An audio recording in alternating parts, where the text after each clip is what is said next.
तुकोबारायांच्या पालखी रिंगण सोहळ्यात दिव्यांग विद्यार्थ्यांनी सहभाग घेतलाय। साधू संतांच्या सह जगाची ओळख निर्माण व्हावी यासाठी विद्यार्थ्यांनी सहभाग नोंदवलाय।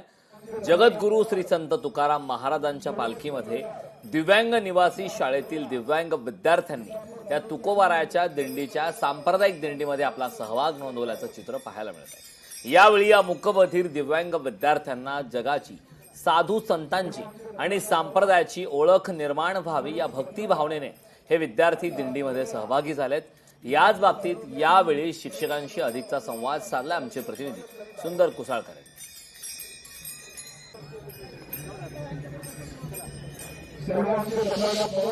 जगद्गुरू श्री संत तुकाराम महाराजांची पालखी सोहळा इंदापूरमध्ये दाखल होणार आहे। ह्या आश्वासन रिंगण थोड्याच वेळात या ठिकाणी पार पडणार आहे, परंतु ह्या रिंगणाच्या सोहळ्यामध्ये देखील इंदापूरच्या काही शाळेतील मूकबधिर व मतिमंद शाळेतील विद्यार्थी, दिव्यांग विद्यार्थी देखील ह्या सांप्रदायिकच्या दिंडीमध्ये सहभागी झालेत।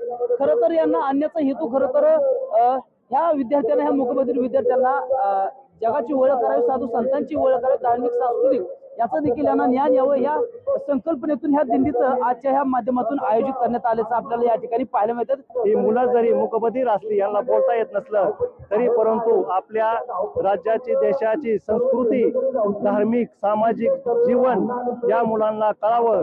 त्याचबरोबर आज जगद्गुरू संत श्रेष्ठ तुकाराम महाराज यांचं पालखीचं आगमन आपल्या इंदापूर शहरामध्ये होत आहे। त्या निमित्तानं या पालखीमध्ये लाखो भाविक किंवा वारकरी सहभागी असतात, परंतु त्यांच्यामध्ये असणारी एक शिस्त आणि त्याचबरोबर या वारीमध्ये असणारे लहान थोर मंडळी आणि त्यांच्यामध्ये असणारी एनर्जी या मुलांना अंगीकृत व्हावी, त्यांच्यापासून त्यांनी बोध घ्यावा, हा मेन उद्देश या वारीमध्ये आणण्याचा आहे।